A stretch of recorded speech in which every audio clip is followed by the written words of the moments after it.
दोस्तों आज हम बात करने वाले हैं प्रभास की आने वाली फिल्म सल्लार की स्टोरी के बारे में। जी हाँ दोस्तों, सल्लार फिल्म में क्या क्या होने वाला है और सल्लार फिल्म की क्या स्टोरी होने वाली है, इसी के बारे में हम बात करने वाले हैं। तो दोस्तों वीडियो बहुत ही ज्यादा इंटरेस्टिंग होने वाली है, इसे अंत तक जरूर देखें। दोस्तों सल्लार फिल्म की शुरुआत होती है एक माइन के अंदर से। माइन के अंदर काफी ज्यादा मजदूर छुपे होते हैं और बाहर उन्हें कई लोग ढूंढ रहे थे, क्योंकि ये मजदूर जानते थे कि सोने का खजाना कहाँ छुपाया गया है। वहीं इन गुंडों में एक आदमी इन मजदूरों को ढूंढ लेता है और सभी मजदूरों को इकट्ठा करके उन्हें बाहर ले आता है। उसके बाद दोस्तों एंट्री होती है आप सभी के चहेते प्रभास की, जो इस फिल्म में सलार का रोल निभा रहे हैं। वहीं सलार अपने सैनिकों को लेकर उन सभी पर हमला कर देता है और सभी को मार देता है। उसके बाद इन सभी मजदूरों को सलार अपने साथ लेकर वहां से चला जाता है, लेकिन सलार से सभी मजदूर काफी ज्यादा डर जाते हैं और फिर सलार कहता है कि आज से तुम सबकी जिम्मेदारी मैं उठाऊंगा और तुम सब मेरे लिए काम करना, इसके बदले तुम सबको पैसा भी दिया जाएगा। उसके बाद सलार के साथ सभी मजदूर वहां से चले जाते हैं और सलार एक माइन में सभी को ले जाता है और एक एक करके सभी को काम समझाता है। उसके बाद बताता है इस माइन को कुछ साल पहले आर्मी वालों ने इस माइन को पूरी तरह से तबाह कर दिया था और इस माइन को दोबारा से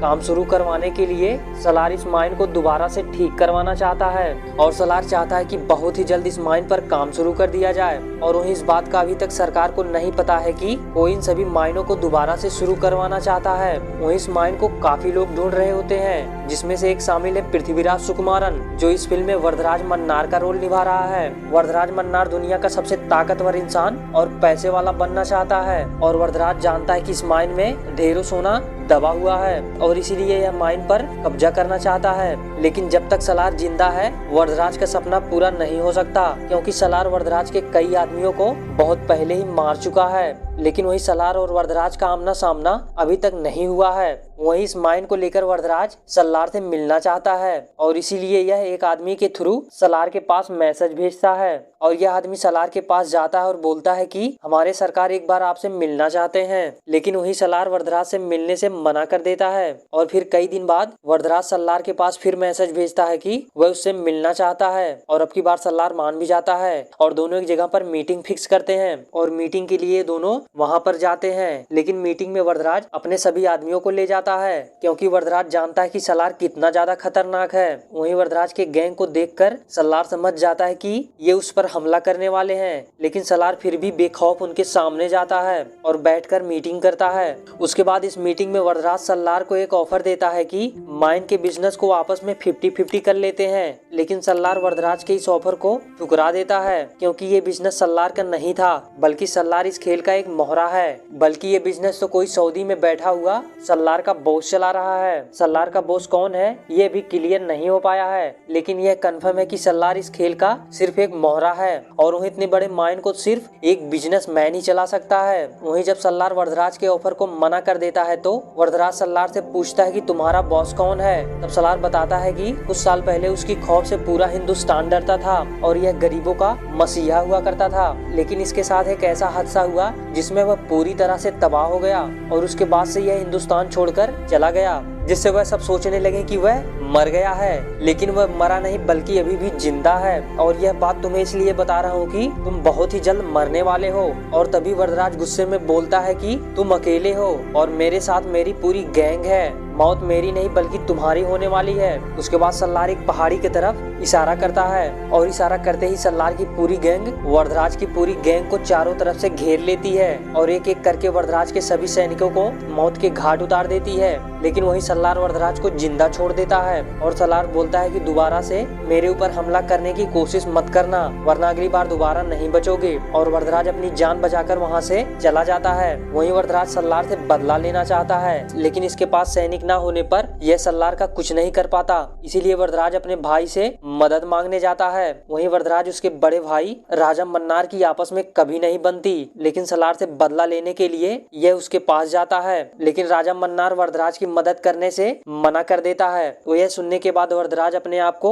गोली मार लेता है, जिसके बाद यह देखकर राजा मन्नार पिघल जाता है और अपने भाई का बदला लेना ठान लेता है। उसके बाद राजा मन्नार सलार के बारे में पता करवाता है और जब राजा मन्नार को सलार के बारे में पता चल जाता है तो राजा मन्नार जान जाता है कि सलार बहुत ही ज्यादा ताकतवर आदमी है, उसे मार पाना नामुमकिन है क्योंकि उसकी गैंग बहुत ही बड़ी है और बहुत ही ज्यादा खतरनाक है। उसके पास कई सारे खतरनाक हथियार भी हैं, इसीलिए उसे मारने के लिए एक अच्छा प्लान बनाना पड़ेगा। उसके बाद दोस्तों इस फिल्म में सलार को दिखाया जाता है और सलार अपने खास आदमी को बताता है कि इस पूरी माइन का मालिक मैं नहीं बल्कि दुबई में बैठा हुआ हम सबका मालिक है और बहुत ही पहले इसने मेरी जान भी बचाई थी। वहीं इस माइन को संभालने के लिए मुझे ट्रेनिंग भी दिया गया है और तभी से मैं इस माइन को दोबारा से शुरू करने के लिए लगा हुआ हूँ और माइन जब दोबारा से शुरू हो जाएगा तब मालिक यहाँ पर आएंगे और इस माइन को संभालेंगे। उसके बाद सलार इस माइन के दौरान एक मीटिंग के लिए शहर जाता है। उसके बाद सलार की मुलाकात आतिया नाम की लड़की से होता है, जिसका रोल इस फिल्म में श्रुति हसन निभा रही है और सलार को आतिया से पहली नजर में प्यार हो जाता है और यह लड़की और कोई नहीं बल्कि राजा मन्नार की बेटी है। लेकिन सलार को यह बात नहीं पता थी और सलार आतिया को सीधा जाकर प्रपोज कर देता है। उसके बाद आतिया बोलती है कि तुम्हें पता भी है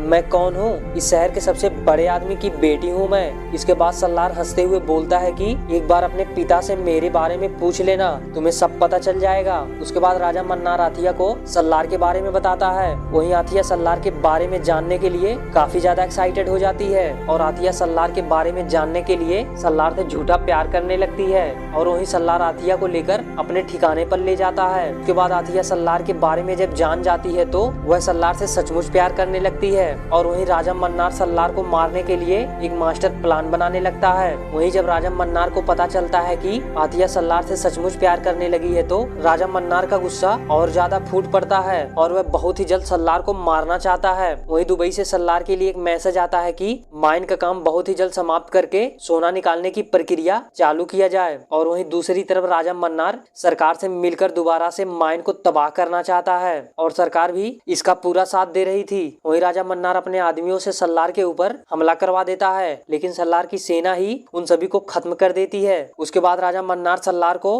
माइन से बाहर निकलवाना चाहता है और तभी सलार को मारा जा सकता है।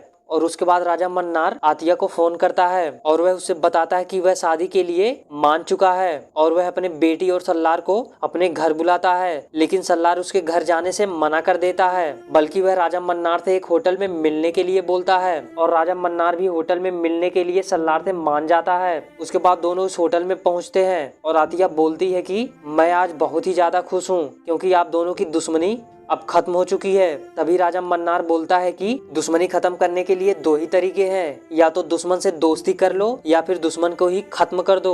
उसके बाद राजा मन्नार के आदमी सलार के ऊपर बंदूक तान देते हैं और राजा मन्नार बोलता है कि तुमने मेरे भाई को मारा और अब मेरी बेटी को मुझसे छीनना चाहता है, अब तो तुम मौत के मुंह में खड़ा है।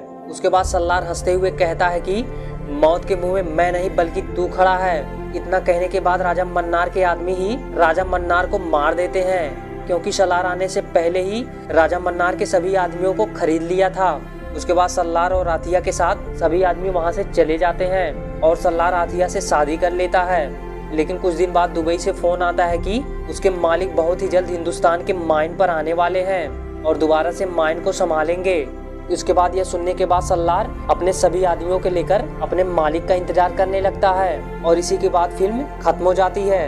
अब दोस्तों फिल्म के दूसरे पार्ट में पता चलेगा कि सलार का बॉस कौन है, क्या सलार का बॉस रॉकी है या फिर कोई और है। तो दोस्तों सलार की स्टोरी आपको कैसी लगी कमेंट में जरूर बताएं और दोस्तों ऐसे ही इंटरेस्टिंग वीडियो को देखने के लिए इस चैनल को सब्सक्राइब करके नोटिफिकेशन को दबाना बिल्कुल ना भूलें।